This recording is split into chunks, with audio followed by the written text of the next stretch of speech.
Alors bonsoir tout le monde. Et on est encore dans la paracha de Yitro. Et puis cette fois-ci, on va prendre le pasuk Yutet qui dit là-bas Veyem shamua tishme'u bekoli. Alors Akadosh Baruch Hu nous ordonne et il dit Ve'ata, et maintenant im shamua tishme'u bekoli.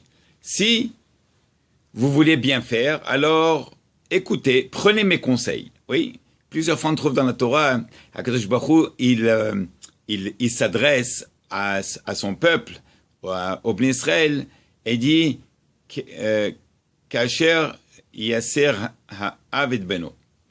Oui, comme c'est une relation entre papa et son fils. Alors là, ça devrait dire, voilà, je vous conseille, quel est le bon chemin de prendre. Oui, c'est juste avant les 10 commandements. Rashi, il dit, qu'est-ce que ça veut dire, Imshamoa Tishmeu Bukoli? Ça veut dire, Kol Atchalot Kashot. Tous les débuts sont difficiles. Oui, qu'est-ce que ça veut dire, les débuts sont difficiles? Imaginez quelqu'un qui va apprendre à conduire. Oui, ben voilà que c'est difficile au début. Quelqu'un qui démarre une affaire. Oui, les premiers mois, les premières années sont difficiles. Quelqu'un qui va commencer à travailler quelque part. Ces premiers jours sont difficiles. Il ne connaît personne, personne ne le connaît, il faut s'adapter. Oui, tout est difficile. Alors, Rashi dit, Kol Atchalot Kashot, et surtout dans Avodat Hashem, ce qu'on appelle Avodat Hashem, ça veut dire dans le service divin. Ben, quelqu'un qui a jamais fait Shabbat, il veut commencer à faire Shabbat, c'est extrêmement difficile pour lui. N'est-ce pas? Quelqu'un qui a jamais mis Tefillin, combien de lanières il faut attacher, debout, assis, à quoi il faut penser, quelle prière vient avant, quelle prière vient d'abord la main, d'abord la... Tout est difficile. Tous les débuts sont difficiles. Alors il dit, mais voir quand il vient nous dévoiler dans le Midrash et il nous dit que les débuts, le devoir du Yetzerara, du Satan, c'est de te rendre la tâche extrêmement difficile. Pourquoi? Pourquoi tu lâches? Tu dis, oh là là, où je suis rentré? Laisse tomber, c'est pas pour moi. Mais une fois que l'homme démarre, et il ne lâche pas, c'est très important, et il ne lâche pas, il continue, il tient, alors là, le Yetzerara, il le quitte. Tu vois qu'il ne peut pas, c'est tout. Yediazo yeshbekocha laquelle année noire beodenu shakoshe ve'amalu katzar zman katzar vecholef vecholef hish maher veno rak betchilat haderech miyad lachar miken avoda kala revam tuka. Il dit le midrash, ça, cette connaissance de savoir que le Yetzerara, il est avec toi, il veut te mettre les bâtons dans les roues depuis les débuts, mais quand il voit que toi tu tiens fort, il te lâche, il va aller chercher quelqu'un d'autre. Oui. Alors, il dit dans le Midrash, c'est bien pour nous de le savoir, au moins de savoir, de connaître l'autre côté, l'ennemi. Oui, comme on a dit plusieurs fois, comme elle dit là-bas la paracha, Kititse. Oui, dans paracha de Kititse, qu'est-ce qui est écrit là-bas? Kititse lilahem uvecha, untanu Hashem elokecha beyadecha. Quand tu sortiras en guerre contre ton ennemi, untanu Hashem elokecha beyadecha. Hashem, il va te le donner entre tes mains. Qu'est-ce que ça veut dire? Si toi, tu décides de sortir en guerre, bevadaï que Hacham, il va te le donner entre tes mains, il va être captivé entre tes mains. Quelle est la condition? Que toi, tu sors en guerre. Mais si tu ne fais rien, tu attends et lui t'attaque, comme ce qu'on dit ici, et le début, tu tiens fort et tu tiens la guerre avec lui, alors bevadaï qu'il va chercher ailleurs. Omnam, zotanu ladat qui est diazo yodea gam oivenu sonum vakeshratenu. Mais il faut savoir que le Yetzerara, il est très smart. Et lui aussi, il sait ce que nous on sait. Il est ramené, si je ne me trompe pas, dans ma Sechet Gittin, page 69. Oui. Quand Shlomo HaMelech, il voulait construire le Beth Amikdash, il cherchait le shamir. Qu'est-ce que c'est le shamir? Le shamir, c'est un verre qui a un rayon de laser qui sort entre ses yeux. Et tout ce qui est en face de lui, il le détruit. Oui, c'est comme ce qu'on a aujourd'hui. Aujourd'hui, on utilise le laser pour couper. Très précisément, on prend le laser. Alors déjà, ça existait depuis le temps de Moshe Rabbeinu dans le désert, il a caché, et maintenant Shlomo HaMelech, il en a besoin. Bref, ça n'a rien à faire avec notre Dvar Torah, mais pour vous dire que Shlomo HaMelech, il est parti, il s'est renseigné partout, tous les anges. Shlomo HaMelech connaissait le langage de tous les anges. Et finalement, il fait affaire avec un ange, l'ange des montagnes, il lui dit, voilà, il lui dit, regarde, c'est le Satan qu'il a, c'est le Yetzirara qu'il a. Mais lui, tu dois savoir, lui, cet ange, le Yetzirara, le Satan, il monte tous les jours à l'Yeshiva en haut, il écoute les divrei Torah, il descend. Ça veut dire qu'il connaît la Torah, il connaît nos outils. De la même manière que nous, on connaît son côté, lui aussi, il connaît nos... C'est pour ça que, quand il nous attaque, il connaît notre faiblesse, n'est-ce pas? Jamais le Yetzirara va venir avec des gros plans, toujours des petits plans. Rien du tout. Ne te réveille pas, tu peux dormir encore 5 minutes. Jamais il va te dire de rater la prière. Il te dit, dors encore un petit 5 minutes. 5 minutes, et t'endors pour la demi-heure. Tu te réveilles une demi-heure après, la prière est probablement finie. Pourquoi on dit ça? Parce que là-bas, on mentionne dans Masechet Gittin, page 69, qu'il est monté. Il va dans les Shiva d'Irkia. Il écoute les divrei Torah, donc il sait. Et c'est ce qu'on dit ici. Il dit, mais il faut comprendre que c'est pour ça que lui aussi, il est très intelligent, il est très smart, et il va investir énormément sur chaque personne, surtout au début. Donc, il sait de quoi il s'agit. Il sait de quoi s'attendre. Bien. Et alors,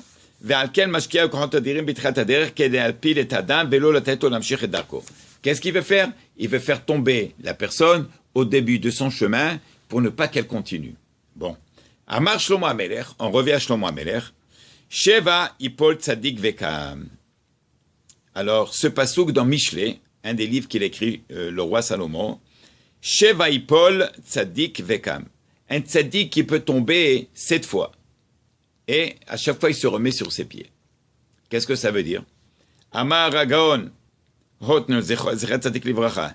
הטיפשים חושבים כיוון הדרך רבותה על פי ששבע פעמים יפול צדיק ומכל מקום מוקם. אבל החכמים יודעים היטב שהכוונה היא שמהות הקימה של הצדיק הוא דרך השבע נפילות. Voilà. Qu'est-ce que ça veut dire?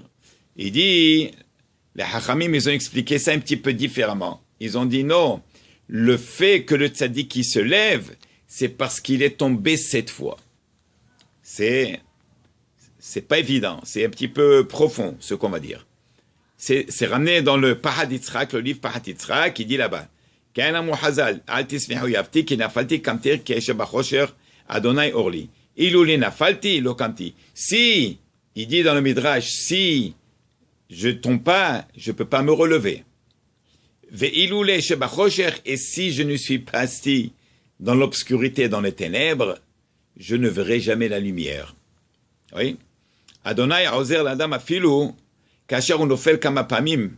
Hachem, il aime la personne, il aide la personne, et il est avec la personne, malgré qu'il est tombé plusieurs fois. Oui, qu'est-ce que c'est un Baal Teshuvah? Un homme, il peut faire 40 ans de bêtises. Et un jour, il décide de faire Teshuvah. Est-ce qu'il peut faire Teshuvah? Ben, badaï que oui, c'est sûr. Rabbi Akiva, avant, il s'appelait Akiva. Jusqu'à l'âge de 40 ans, il dit rien du tout. Il savait même pas la lettre Aleph. À partir de 40 ans, il a fait 40 ans d'études, et après 40 ans, il était le Gadol Ador. Il est devenu Rabbi Akiva, le Tana HaKadosh. Oui, on l'a comparé à Moshe Rabbeinu. Shtabach Shemo Lahad. Oui. Alors, vous voyez que ce qu'il dit ici, c'est Hachem Ozer l'Adam. Hachem, il aime la personne, il aide. Kasher nofel kama pamim, même s'il tombe plusieurs fois. Mamshir mitzido lilachem imitzro. Mais il faut que l'homme, il montre de son côté que l'homme, il lutte. N'est-ce pas? C'est sûr qu'on tombe. Mais si on tombe et on reste tombé, et on veut continuer dans ce chemin, où est-ce qu'on est tombé? Oui. Par exemple, quelqu'un, il dit, ça y est, moi j'ai fini avec les bars. J'ai fini avec les cinémas. Oui. J'ai fini avec les sorties. J'ai fini avec la boîte. Bon. La boîte, maintenant, elle devient la synagogue. Baruch Hashem. La boîte, il a converti. C'est la même boîte, mais maintenant, au lieu que ce soit une boîte, c'est une synagogue. Alors maintenant, si c'est comme ça, qu'est-ce qui se passe? Si un homme, il dit, ça y est, je vais plus au bar, et un soir, il va au bar. Il revient du bar, il dit, j'ai fait une erreur. Il faut que j'arrête d'aller au bar. Bon, alors ça c'est déjà, Hachem, il est avec lui. Mais s'il est tombé, il est parti au bar, et 2 soirs après, encore il va au bar, il ne regrette pas. Et encore il va au bar, et encore il va au bar. Ça veut dire qu'il a pris sa décision, n'est-ce pas? Il est dans le mauvais chemin. Il n'est pas intéressé à se relever. Alors qu'est-ce qu'il dit ici? Hachem ozerlo afilo kasher nofel kama pamim, kasher mamshir bitzido lilahem. Voilà. Quand l'homme, de son côté, continue à lutter, même s'il est tombé, il regrette, il retombe, encore il va au bar, mais il regrette. Oui, il attend juste l'occasion où est-ce qu'il va être assez fort pour ne plus retourner. Donc, c'est pour ça que dit Al-Yityaesh. Qu'est-ce que c'est l'Yityaesh? L'Yityaesh, ça veut dire le Yehush. Qu'est-ce que c'est Yehush? Un homme, il est désespéré, Barmenan. Il dit, ça y est, moi, j'ai plus de chance, j'ai plus de tikkun. Pourquoi? Oui, comme quelqu'un, tu dis, non, moi je peux pas aller à la synagogue vendredi soir. Pourquoi? Ben, parce que à la maison, on allume la télé, on allume les lumières, on n'allume pas le feu, on cuisine pas, mais il y a encore des petites choses. À cause de ça, je vais pas. Mais non, la synagogue, c'est un conte. D'allumer la lumière, vous allez voir comment ça va rentrer en ordre. Yitzro shel adam yitgaber alav bechol yom vakesh lamito. Le Yetzer hara, quand il voit que l'homme, il ne regrette pas, donc il tape dessus. Il tape, pourquoi? Parce qu'il dit, Yitzro shel adam yitgaber alav bechol yom vakesh lamito. Il veut le tuer complètement. Il veut le tuer. Veno echolo. Comme qu'il dit dans, il y a une Gemara dans Masechet Sota, Kol habalitaer, mesayin beyado. Quand une personne, elle veut se purifier, alors Hachem, tout de suite, il l'aide à se purifier. Très bien. Maintenant, si c'est comme ça, il y a une histoire ici qui va illustrer un petit peu ce qu'on dit. Il est raconté sur une histoire sur un Hassid. Il est venu, un jour, il est venu voir le Hadmor Mitchor Takov. Et il lui a dit, tu sais, Rabbi, Rebbe, I have to tell you something, je dois te dire quelque chose. Il lui dit, qu'est-ce qu'il y a, mon fils? Il lui a dit, mon beau-père, oui, mon chver, oui, il ne va plus à la synagogue, il ne fait plus la prière ni le matin, ni à Minche, et ni à Marev. Il lui a dit, pourquoi? Il dit, je ne sais pas. Qu'est-ce qu'il a dit, le Rebbe? Il lui a dit, écoute-moi très bien, tu vas le suivre une semaine, pour te rassurer d'abord que ce que tu dis est vrai. Peut-être qu'il ne vient pas à la synagogue, peut-être qu'il est tzaddik, peut-être qu'il prie seul, il fait netz. Il dit, ok. Une semaine, il va après lui. Il vient voir le tzaddik, il lui dit, tzaddik, il dit non. Et il dit, regarde, mon beau-père, il ne fait pas la prière. J'étais avec lui une semaine, pas de shachrit, pas de mitra, pas arvit, pas de tzaddik, pas de prière tout seul. Wallo. Il lui dit, ok, dis-lui que je veux le voir. Alors il vient, il lui dit, beau-père, il lui dit oui. Et il a dit, le tzaddik, il veut te voir, il a demandé que je t'appelle. Il dit, ah oui, je vais aller tout de suite. Alors il rentre chez le tzaddik lui dit, dis-moi, comment un juif comme toi ne fait pas la prière 3 fois par jour? Il lui dit, Rebbe, je peux pas. Il lui dit, pourquoi tu ne peux pas? Il dit, parce que j'ai pas de kavana, j'arrive pas à me concentrer dans la prière. Alors quand on se concentre pas, à quoi? Je pense à des bêtises pendant la prière. Et il lui dit, je ne peux pas. Alors j'ai lâché. Il a dit, non, tu fais une grande erreur. Et il a dit, tu sais, je vais te donner un pasouk de Teilim. Je veux voir si tu vas le comprendre. Il lui dit, oui. Il est écrit dans le pasouk de Teilim, dans le Perek Teilim Peizain 87. Il lui a dit, il est écrit, Hashem mispor birtov amim, ze yulat shamsela. Je traduis. Hashem, il compte, et quand il compte, birtov amim, il écrit tout ce qui compte dans le ciel, les mitzvot que les hommes et les femmes y font, il écrit par des chiffres, des amim que les nations utilisent. Comme par exemple 1, 2, 3, 4, 0, 1, 2, 3, 4, jusqu'à 9. Il ne va pas écrire en hébreu avec des lettres hébraïques. Alors il dit non, je ne sais pas comment te répondre, je ne connais pas ce passouk, je n'ai pas appris, je ne peux pas le traduire. Il lui a dit, alors moi je vais t'expliquer. Il dit, quand un homme il fait une mitzvah, Hakadosh Baruch Hu, dans le ciel, il a les anges qui sont responsables pour les mitzvot. Chaque ange, Hachem, il délègue, il a des armées entières, des milliers, si ce n'est pas des millions d'anges. Il délègue à tout le monde. Et oui, alors l'ange, il vient, il dit, voilà, tel, un tel, il a fait mitzvah, alors Hachem, il marque. La question qui est-ce que Hachem, il marque les mitzvot avec des lettres ou avec des chiffres? Oui. Alors il dit, Alze Omer Akato, le passo qui dit, Hachem, mispor, bichtov amim.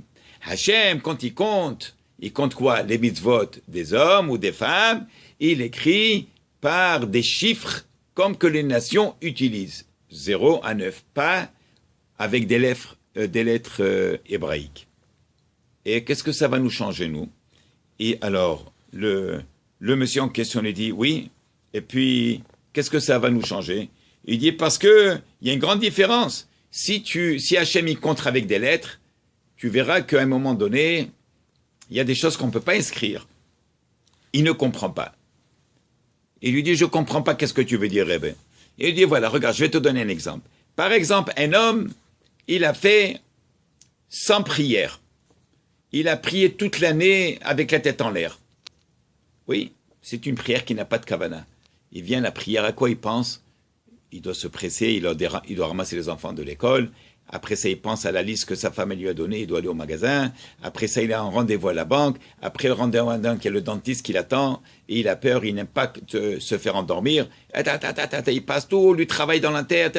Oh, c'est Shalom Bimomav, il vient d'atterrir, il recule. Il se rappelle même pas est-ce qu'il a mentionné Rosh Chodesh, est-ce qu'il a mentionné Purim, il a mentionné Hanouka, est-ce qu'il doit répéter ou pas? Bref, il enlève le téléphone et il court, comme ça toute l'année. Arrive Rosh Hashanah, il fait une belle prière, il pleure, il regrette toutes les prières de toute l'année qu'il n'a pas bien fait. Qu'est-ce qu'on va dire sur ça? Ça, on va montrer maintenant comment Akadosh Baruch Hu fait la différence s'il marque avec des chiffres ou avec des lettres. Et c'est ça ce qui répond à ce juif qui n'a pas prié. Il dit voilà, alors maintenant finalement, il n'a pas prié toute l'année. 365 jours fois 3, quelques milliers de prières. Très bien, sans kavana. Rosh Hashanah arrive, il fait une prière magnifique, extraordinaire. Dans le ciel, Hakadosh Baruch Hu doit lui marquer des prières qui n'ont pas de kavana. Ça veut dire rien. Comment tu vas marquer rien en hébreu? Il n'y a pas Aleph, Bet, Aleph c'est 1, 2, 3, 4, tu continues jusqu'à 400, taf. Il n'y a pas de zéro en hébreu. Alors, Hachem, Birtov, Amim, Hakadosh Baruch Hu il utilise les chiffres romains comme des nations. Alors maintenant, ce monsieur, il n'a pas prié toute l'année, 0, 0, 0, 0. Hakadosh Baruch Hu il est tellement content d'une prière qui a bien fait, eh bien cette prière, elle va sortir de l'exil toutes les prières qui ont été mal faites. Comment? Hachem, il prend le 1, il va le mettre devant les zéros. Ça va représenter 100 000 prières, maintenant qu'il a bien fait. S'il met le 1 après toutes les zéros, ça représente une. Mais Akadosh Baruch Hu, comme on sait ce qu'on appelle la bonté divine, Behesed Gamour, oui, alors surtout pour Rosh Hashanah, ou bien n'importe quel moment de je donne Rosh Hashanah juste pour donner un exemple, mais à n'importe quel moment donné, quand un homme se réveille, et il réveille le Nitzotz, cette étincelle qui est en lui, et il fait une belle prière, Akadosh Baruch Hu, il apprend le chiffre 1, une prière, mais où il la met devant les zéros, et hop, on lève toutes les prières qu'il a mal fait toute l'année.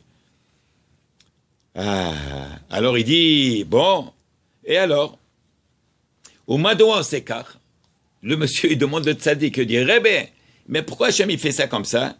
Shema garam l'adam nitpalel pamahad bekavana, il au code filot le belo kavana, comme d'autres filas, d'alo imaya mitiaesh matsik, il dit, pourquoi? Je vais te dire pourquoi.